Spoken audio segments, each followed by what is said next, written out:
Hello there, and welcome to tonight's gentle journey into dreams. Before you settle in beneath your covers and let your eyelids grow heavy, take a moment to find that perfect position where comfort meets tranquility. Tonight, we're stepping into the cobblestone streets of Paris, where moonlight dances on rooftops and love blooms in the most unexpected places.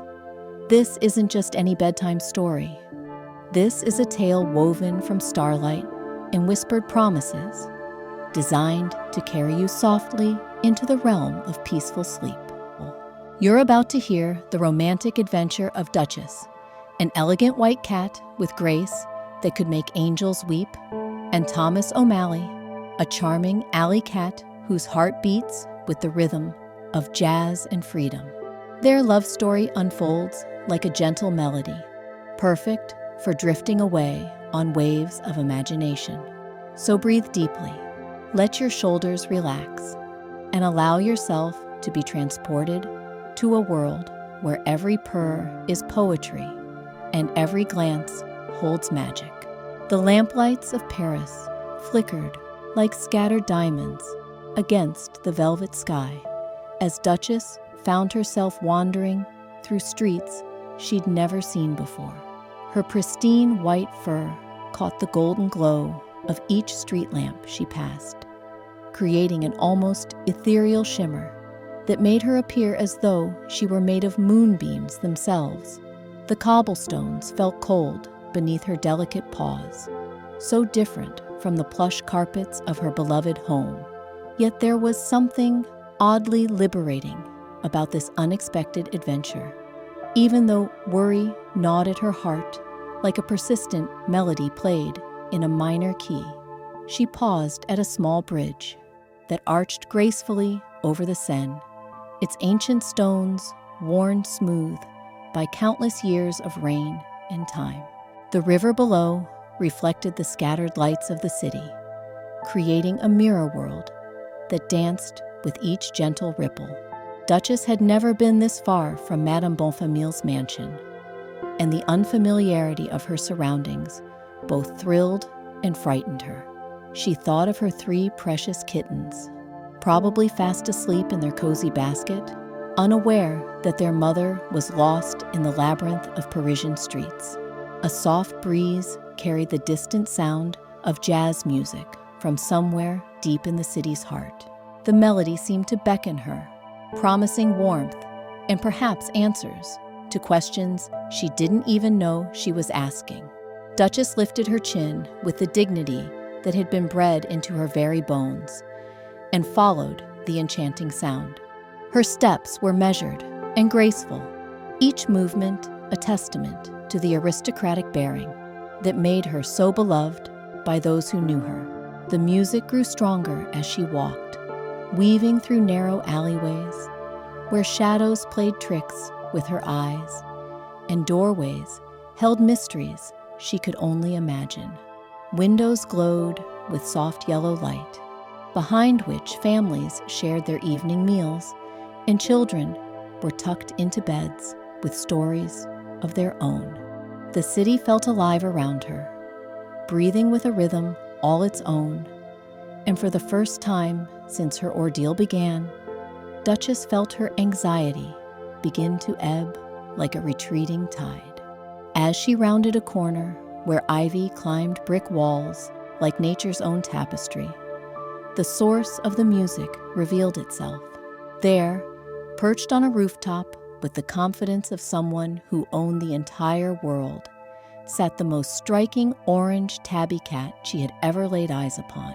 His fur was the color of autumn leaves kissed by sunlight, and he moved with a fluid grace that spoke of countless nights spent dancing across the rooftops of Paris.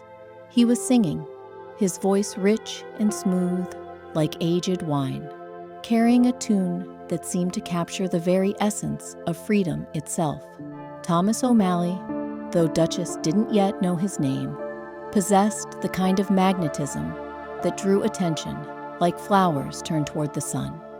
His emerald eyes sparkled with mischief and wisdom, earned through adventures she could scarcely imagine.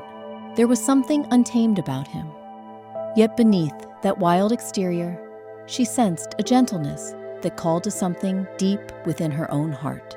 The song he sang spoke of moonlit boulevards and starlit serenades, of love found in unexpected places, in dreams that refused to be caged.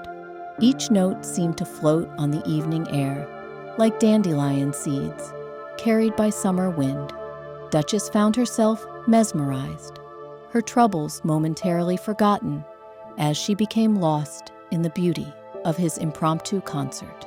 When the last note faded into the gentle hum of the city night, Thomas O'Malley's keen eyes spotted the elegant figure standing below. Even in the dim light, he could see that this was no ordinary alley cat. Her posture spoke of refinement, her movements of careful breeding. Yet there was something vulnerable in the way she stood there, as though she were a precious jewel that had somehow fallen from its setting. With the fluid motion of someone accustomed to navigating the vertical highways of Paris, O'Malley descended from his perch. He leaped from rooftop to fire escape, from windowsill to awning, until he landed with barely a whisper on the cobblestones before her. Up close, Duchess was even more breathtaking than he had imagined. Her blue eyes held depths that reminded him of twilight skies, and her white fur seemed to glow with an inner light that made his heart skip a beat. "Well, well," O'Malley said, his voice carrying the easy charm that had won him friends in every corner of the city. "What brings such a vision of loveliness to my humble neighborhood? You look like you've stepped straight out of a fairy tale, and I'm just a lucky alley cat who gets to witness the magic." Duchess felt a flutter in her chest that had nothing to do with her current predicament and everything to do with the warmth in this stranger's eyes. There was something about his presence that made her feel safe, as though all the worries of the world couldn't touch her as long as he was near. "I'm afraid I'm rather lost," she admitted, her voice carrying the cultured tones of her upbringing. "My name is Duchess, and I find myself far from home with no clear path back to where I belong." "Duchess," O'Malley repeated, and the way he said her name made it sound like poetry. "A name fit for royalty, which explains why you carry yourself like the queen of all cats. I'm Thomas O'Malley, but my friends call me O'Malley, and I'd be honored to help a lady in distress find her way home." The sincerity in his offer touched something deep within Duchess's heart. In her world of silk cushions and crystal bowls, she had known kindness, but it had always come with expectations and obligations. This cat, this charming vagabond with eyes like emeralds and a smile that could melt winter itself, offered his help with no thought of reward.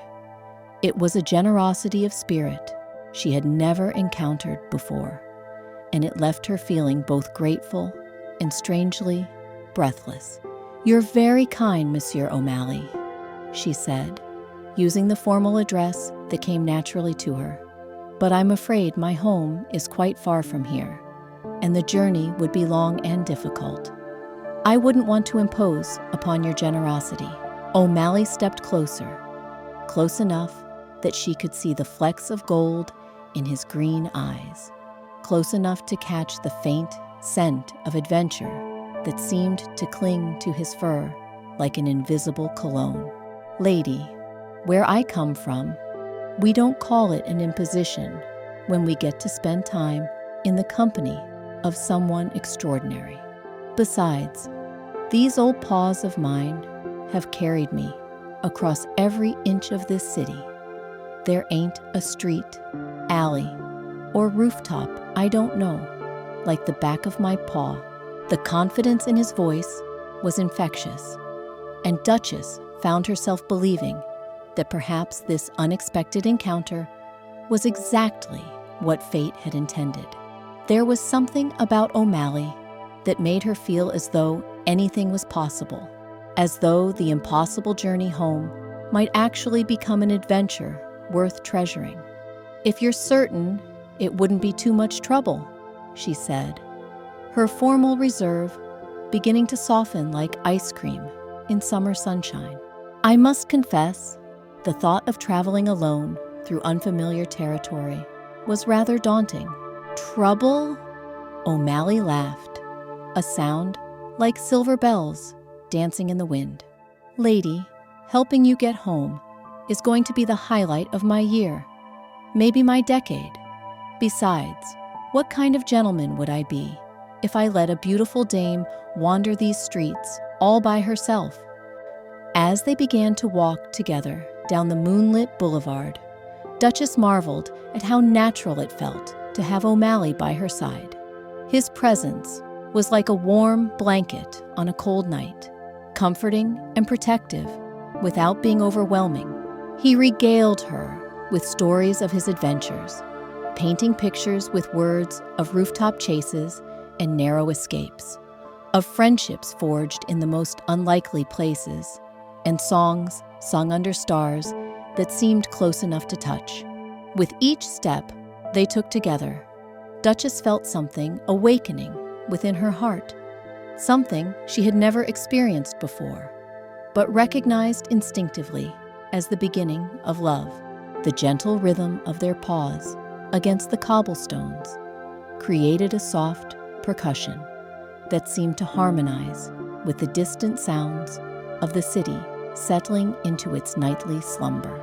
As they walked, O'Malley couldn't help but steal glances at his elegant companion, marveling at how the moonlight seemed to follow her like a devoted admirer.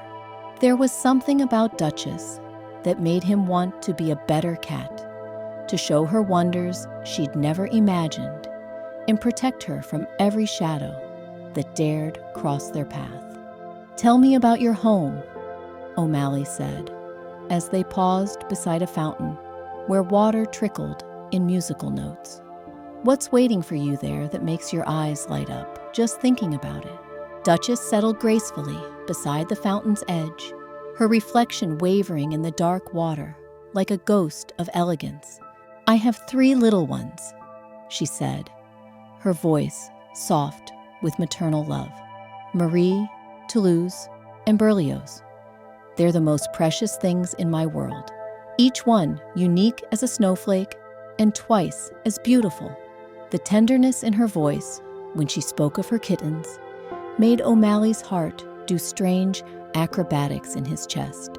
He'd always been a free spirit, unburdened by responsibilities or ties that might clip his wings.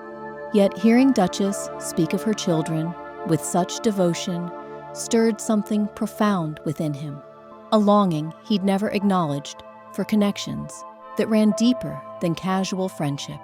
"They must be worried sick about their mama," he observed, settling beside her with careful attention to proper distance. "What happened to separate you from them?" Duchess's expression clouded like sky before a summer storm.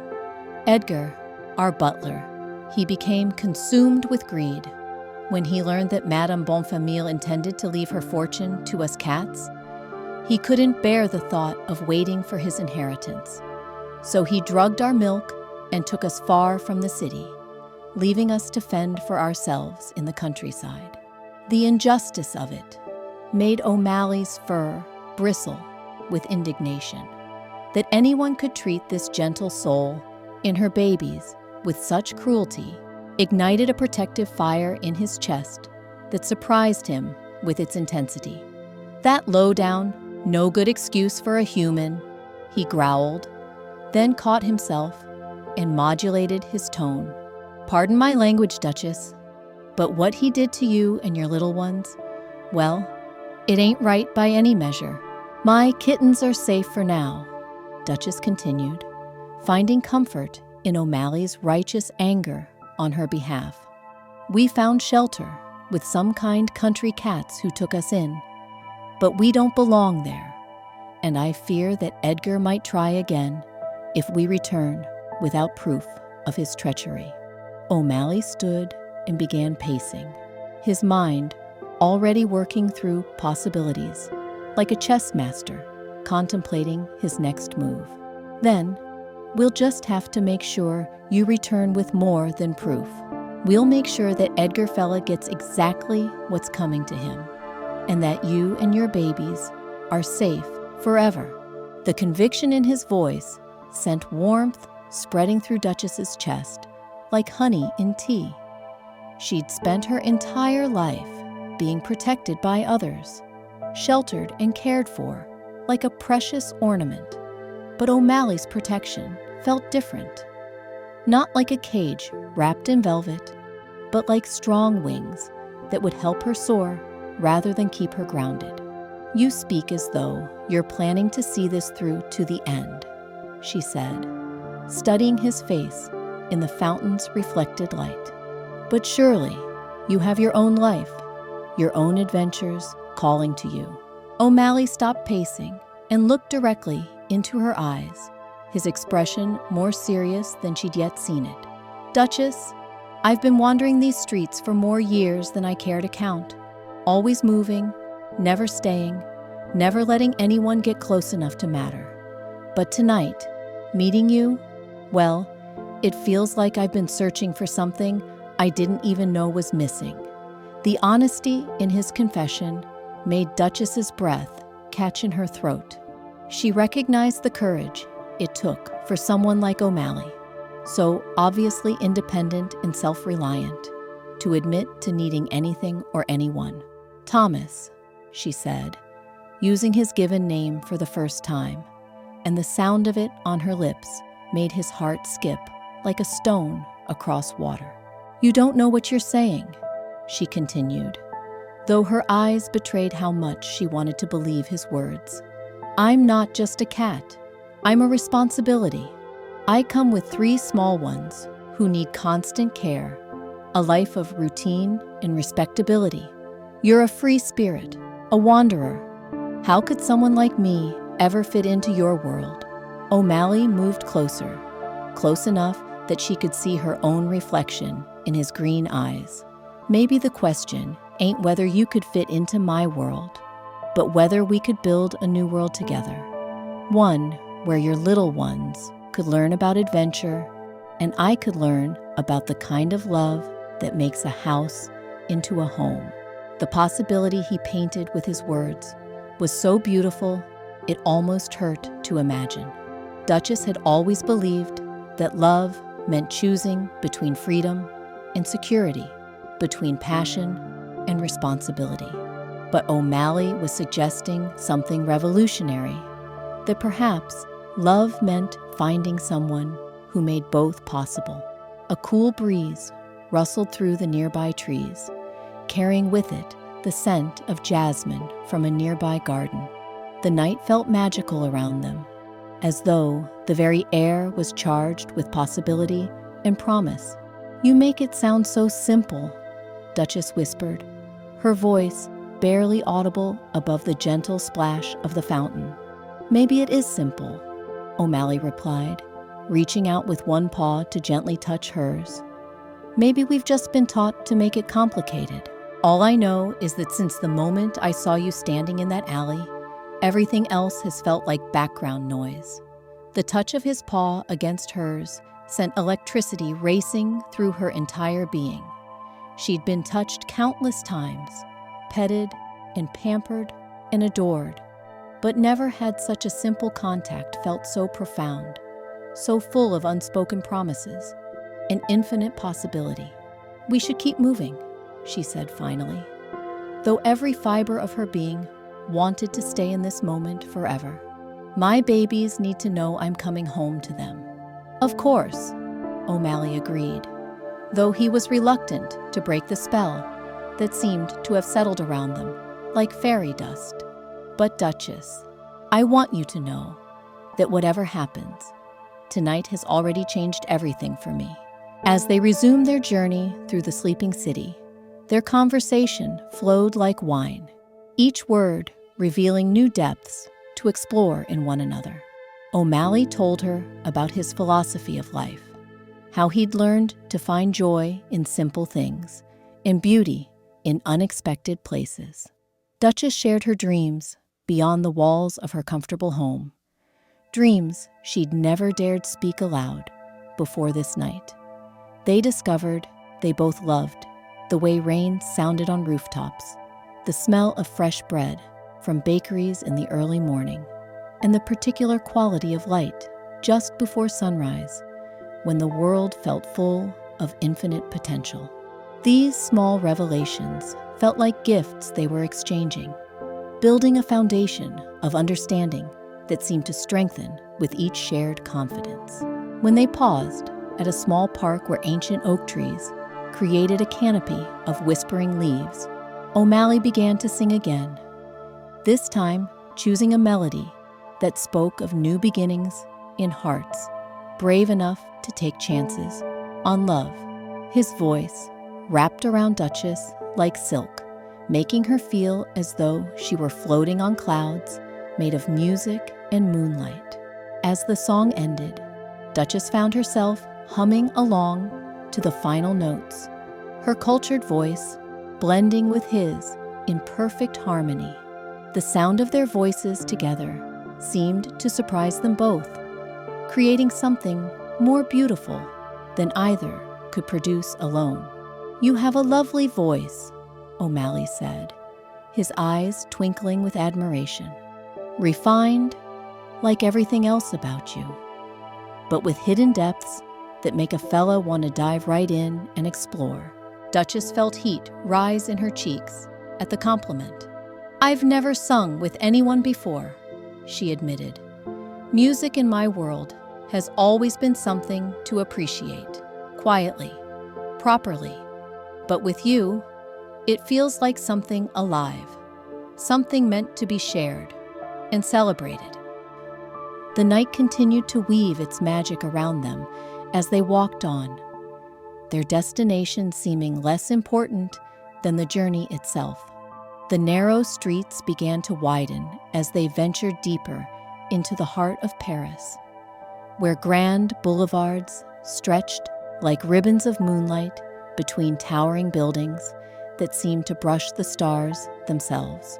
O'Malley led Duchess through a maze of shortcuts, known only to those who had made the city their playground, past sleeping flower markets where the scent of roses and lavender still lingered in the cool night air. "You know," O'Malley said as they walked beneath a wrought iron balcony draped with flowering vines, "I've been thinking about what you said earlier, about responsibility and all that. Maybe I've been looking at it all wrong my whole life." Duchess tilted her head, curiosity sparkling in her blue eyes, like starlight on water. "How do you mean?" "Well, I always thought freedom meant not being tied down to anything or anyone. But watching you talk about your little ones, seeing that love in your eyes, it makes me think maybe real freedom comes from choosing what's worth being tied to." His words hung in the air between them, like notes from a half-remembered lullaby. Duchess felt something shift inside her chest, as though a door she'd never known existed was slowly creaking open. "That's a beautiful way to think about it," she said softly. "I've spent so much time believing that my duties defined me, that I never considered they might actually be choices I was making, because they brought me joy." They paused at the entrance to a small garden tucked between two elegant townhouses, where a fountain carved with cherubs created gentle music in the darkness. The space felt secret and sacred, as though they'd stumbled upon a hidden temple dedicated to quiet moments and whispered dreams. "Can we rest here for a moment?" Duchess asked, though she wasn't particularly tired. Something about the peaceful beauty of the place called to her soul, suggesting this might be exactly where they needed to be. "Anything you want, your ladyship," O'Malley said with a playful bow that made her laugh despite herself. The sound of her laughter was like silver coins dropped into still water, creating ripples of warmth that spread through the garden around them. They settled on a stone bench, worn smooth by countless other visitors who had sought solace in this hidden sanctuary. Duchess arranged herself with the unconscious grace that marked everything she did, while O'Malley sprawled beside her with the easy comfort of someone who had learned to make himself at home anywhere. "Thomas," Duchess began, then paused, as though she were about to step across a threshold from which there would be no return. "May I ask you something rather personal?" "Ask away, beautiful. After tonight, I figure we're past standing on ceremony. Have you ever been in love before? I mean, truly, deeply in love, not just infatuated or charmed." O'Malley was quiet for a long moment, his green eyes fixed on the dancing water of the fountain. When he finally spoke, his voice carried a vulnerability she hadn't heard before. "I thought I had been, once or twice, but now, sitting here with you, I realize I was just playing with shadows of the real thing. What I felt before was like thinking candlelight was the sun." The honesty of his answer made Duchess's heart flutter, like a butterfly testing new wings. "And what does the sun feel like?" she asked, though part of her already knew the answer. "Like this," he said simply, turning to meet her gaze. "Like every sunrise I've ever seen was just practice for this moment. Like every song I've ever sung was just warming up my voice to tell you how I feel." Duchess felt tears prick at the corners of her eyes, not from sadness, but from the overwhelming beauty of what was happening between them. Never in her sheltered life had anyone spoken to her with such raw honesty, such unguarded emotion. "I've never felt anything like this either," she whispered. "It frightens me how quickly everything has changed." "Change ain't always something to be scared of," O'Malley said gently, reaching out to brush away a tear that had escaped down her cheek. "Sometimes it's just life finally getting around to giving you what you've been waiting for without even knowing you were waiting." The touch of his paw against her face was tender, beyond description, as though he were handling something infinitely precious that might shatter if he weren't careful enough. Duchess leaned into the caress, marveling at how natural it felt to let someone else offer comfort instead of always being the one providing it.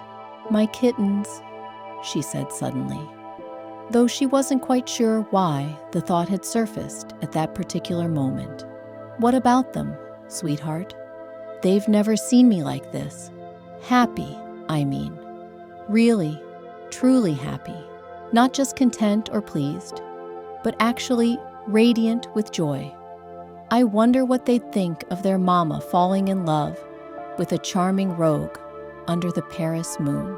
O'Malley's laugh was warm and rich, like hot chocolate on a winter morning.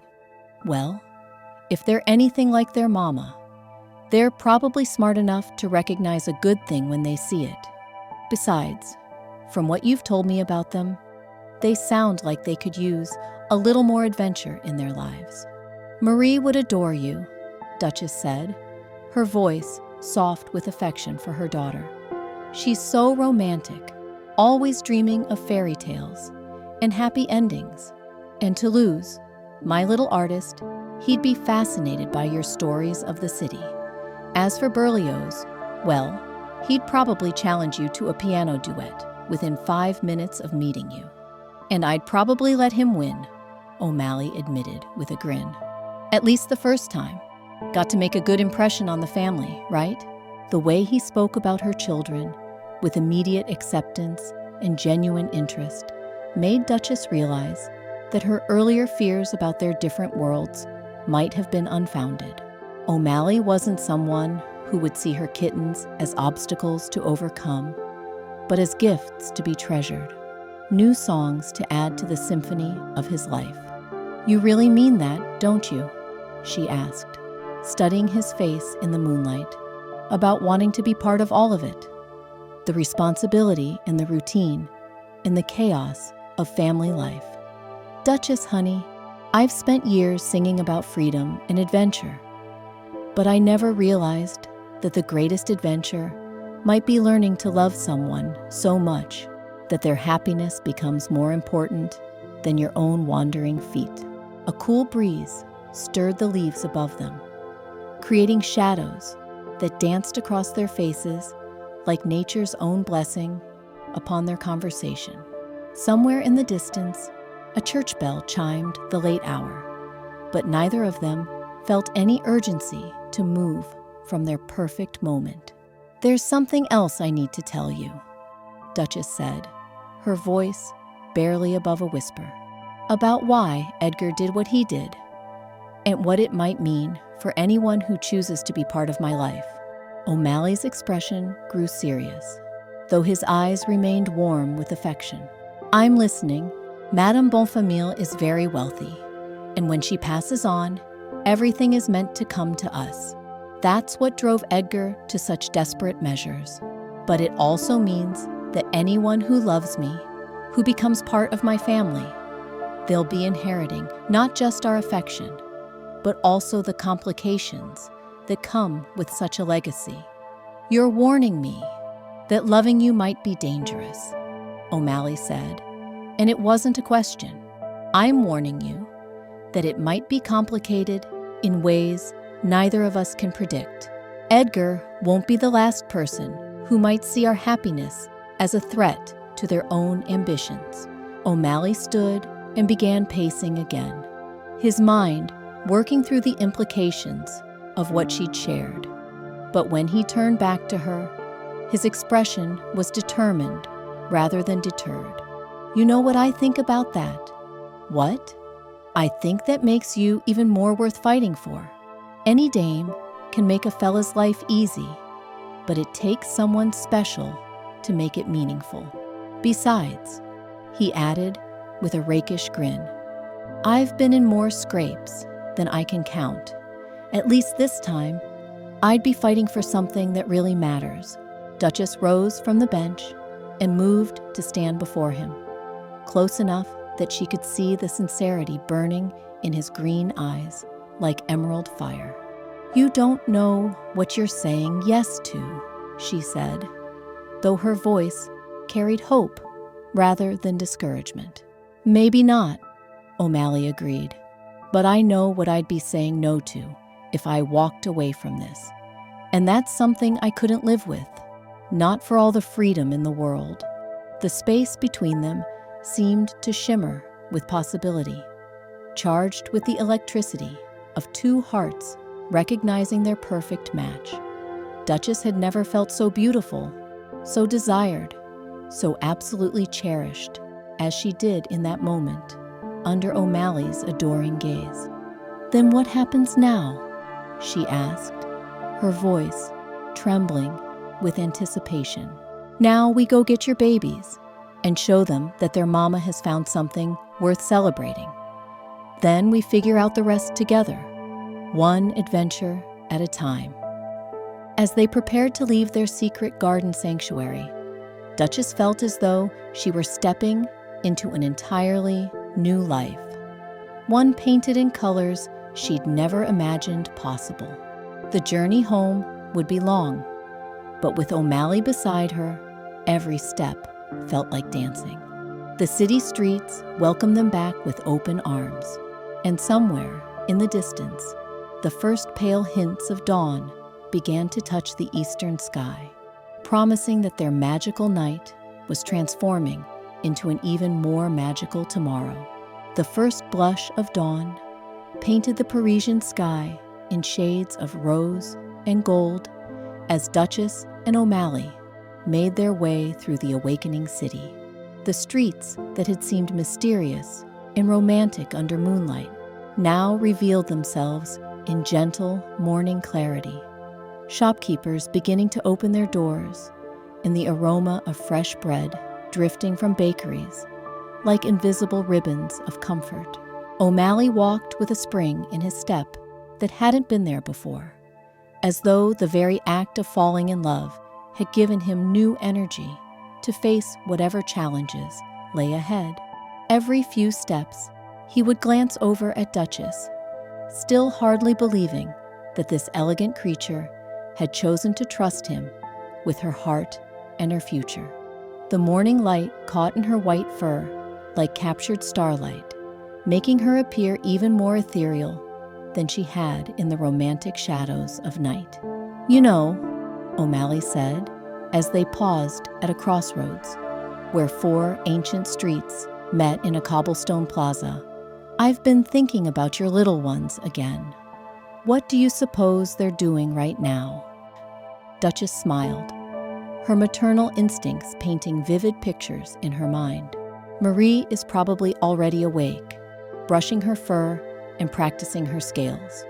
She believes that a lady should always be perfectly groomed, even in the countryside. Toulouse will be sketching something, most likely the sunrise, trying to capture the way light transforms everything it touches.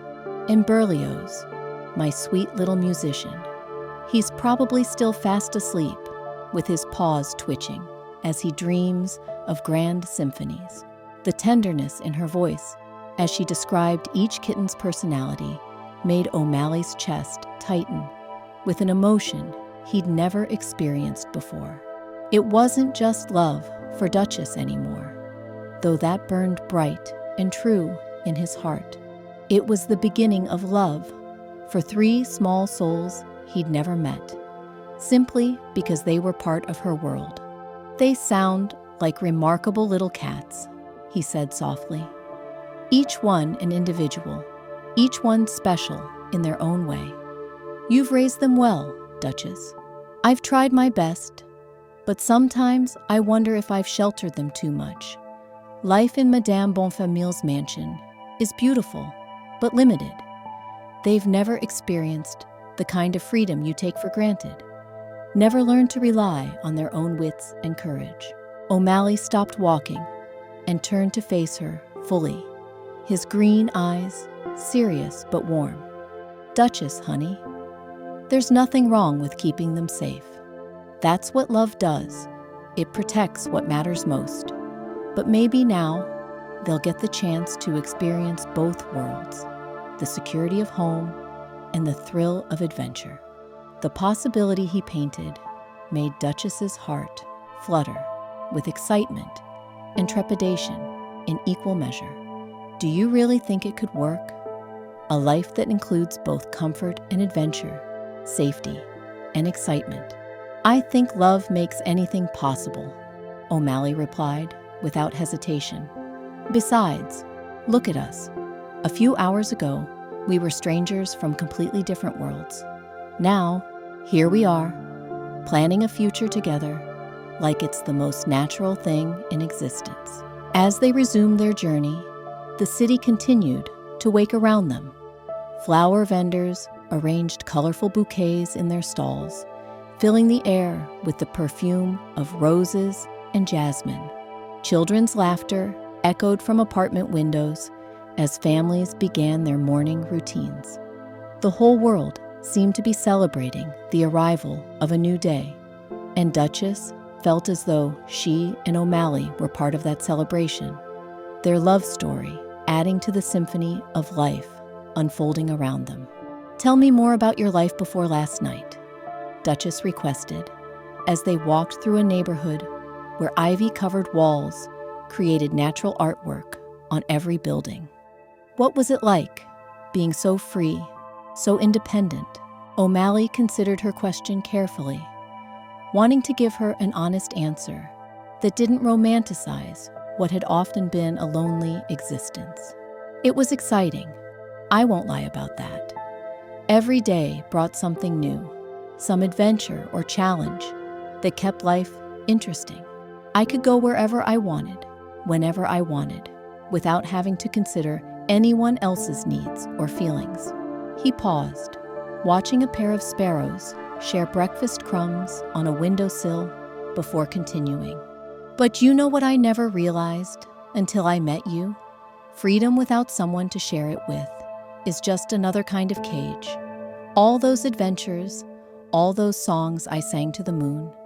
They were just ways of filling the empty spaces where love should have been. Duchess felt her breath catch at the raw honesty in his words. In her world, emotions were often hidden behind polite conversation and proper manners.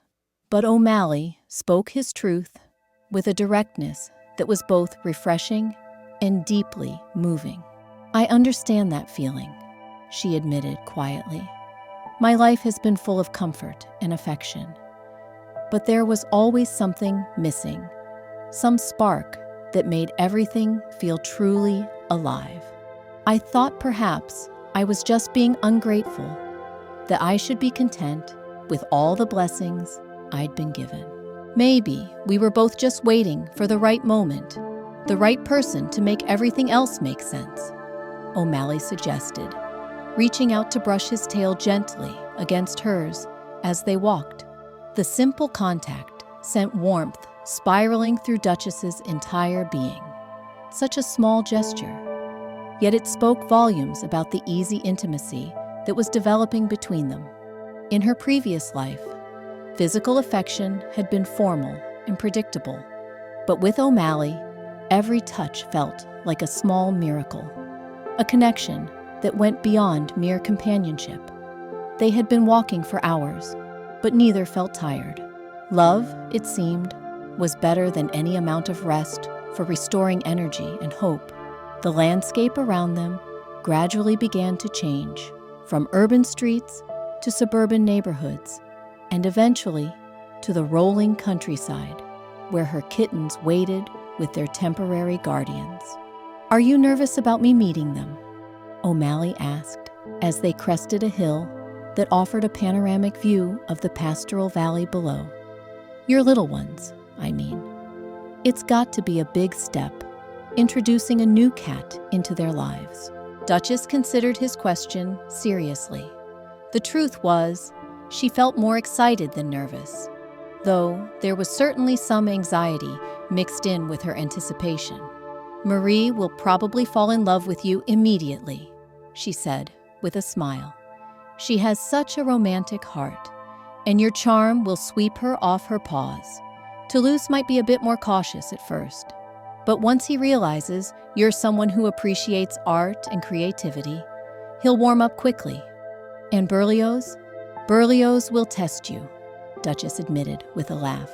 "He's my little skeptic, always wanting to make sure that anyone new in our lives is worthy of our trust. But he's also incredibly loyal once you've earned his respect. He'll probably challenge you to some sort of musical competition." "Well, lucky for me, I happen to know a thing or two about music," O'Malley said with a grin. "Though I have a feeling a classically trained kitten might have some tricks to teach an old alley cat like me." The thought of O'Malley and her son bonding over their shared love of music made Duchess's heart swell with happiness. She could picture them together, O'Malley's jazz-influenced style blending with Berlioz's classical training to create something entirely new and wonderful. As they descended into the valley, Duchess began to recognize familiar landmarks. The old oak tree where she and her kittens had sheltered during their first frightening night in the countryside. The stream where they'd stop to drink and rest their weary paws. Each sight brought back memories of fear and uncertainty. But now those same places looked different, transformed by the knowledge that their ordeal had led her to O'Malley. "There," Duchess said, pointing with one delicate paw toward a cluster of farm buildings nestled in a grove of apple trees. "That's where my babies are waiting." O'Malley studied the peaceful scene below them, noting the way morning sunlight painted everything in warm gold tones. It looked like the kind of place where good things happened, where love could grow and flourish without interference from the darker elements of the world. "It's beautiful," he said sincerely. "No wonder your little ones have been safe here. This place has good energy, the kind that protects what matters most." As they made their way down the winding path toward the farm, Duchess felt her excitement building with each step. Soon, she would see her precious kittens again, would hold them close and assure them that their mama had returned with news that would change all their lives for the better. The farmyard was just beginning to stir with morning activity when they arrived. A rooster crowed from somewhere beyond the barn, and the soft lowing of cattle drifted on the morning breeze. But before they could announce their presence, 3 small figures burst from the farmhouse like colorful meteors, their joyful cries filling the air. "Mama! Mama, you're back!" Marie called out, her pink bow slightly askew from sleep, but her eyes bright with relief and happiness. Toulouse tumbled after his sister, his orange fur still tousled from his nest in the hay. "We were so worried. Did you find help? Are we going home?" Berlioz brought up the rear, his small black form moving with the dignity that came from being the man of the family in his mother's absence. But despite his attempt at composure, Duchess could see the tears of relief gathering in his blue eyes. She rushed forward to gather all 3 of her children into her arms, breathing in their familiar scent and marveling at how much they seemed to have grown, even in the short time they'd been apart. For a moment, the world consisted only of purrs and whispered reassurances, of tiny paws patting her face and voices overlapping in their eagerness to share everything that had happened during her absence. It was Marie who first noticed O'Malley standing respectfully at a distance, allowing the family their reunion, before inserting himself into the scene. "Mama," she whispered, her romantic young heart immediately recognizing something significant in the way her mother glanced toward the handsome orange tabby. "Who is that?" Duchess straightened, her expression glowing with a happiness her children had never seen before. "My darlings, I want you to meet someone very special. This is Thomas O'Malley, and he's the reason I was able to find my way back to you." O'Malley stepped forward with careful dignity, understanding that this moment would set the tone for everything that followed. "It's an honor to meet you all," he said, his voice warm but respectful. "Your mama has told me so much about each of you that I feel like we're already friends." Marie immediately moved forward, her natural grace inherited from her mother, evident in every step. "Monsieur O'Malley, we are so grateful that you helped our mama. Are you perhaps a knight in shining armor, like in the fairy tales?" O'Malley's laugh was gentle and charmed. "Well, I don't know about the shining armor, little lady, but I'd certainly be honored to be your mama's knight if she'll have me." Toulouse hung back slightly, his artist's eye studying O'Malley with the intensity he usually reserved for particularly interesting subjects. "You have good bone structure," he announced finally, as though this were the highest compliment he could offer. "And your coloring would be challenging to capture in watercolors. I like that in a subject." "Why, thank you, Toulouse. I'd be honored to pose for you sometime, if you think I'm worthy of your artistic attention." But it was Berlioz who presented the real test, stepping forward with the seriousness of a small judge preparing to render verdict. "Can you play music?" he asked directly, cutting straight to what mattered most to him. "I can indeed, young sir. Jazz, blues, a little bit of everything, really. Music is the language of the soul, don't you think?" Berlioz's eyes lit up with interest, despite his attempt to remain skeptical. "Jazz is not proper music," he declared, though his tone suggested he was open to being convinced otherwise. "Proper music has structure and rules and mathematical precision." "You're absolutely right," O'Malley agreed, surprising everyone. including Berlioz. Jazz has all those things too, just hidden under layers of improvisation and soul. Maybe you could teach me about the mathematical precision, and I could show you how to make those rules dance a little. The negotiation was clearly intriguing to Berlioz, who had never met an adult willing to engage with his musical theories as equals. "Perhaps we could arrange a small collaboration," he said, with the gravity of a concert hall director. "Strictly for educational purposes, you understand. I wouldn't have it any other way, maestro." As Duchess watched her children warm to O'Malley with varying degrees of enthusiasm and caution, she felt a completeness she hadn't even realized she'd been missing. This was what family was supposed to feel like, she realized. Not just love and protection, but growth and adventure and the constant discovery of new joys. The farm cats who had sheltered them emerged from the barn to witness the reunion. Their weathered faces creased with smiles as they observed the obvious happiness radiating from their guests. Old Napoleon, the leader of their small community, approached with the dignity befitting his status. "I see you found more than just a way home, chère Duchess," he observed, with the wisdom that came from years of watching love stories unfold in the countryside. "This one has the look of a cat who's found his destiny." "Indeed he has," Duchess replied, her eyes meeting O'Malley's across the farmyard. "We both have." As the morning sun climbed higher in the sky, painting everything in shades of gold and promise, the future stretched before them like an unwritten song waiting for its first notes. There would be challenges ahead, certainly. Edgar still waited in Paris with his schemes in jealousy.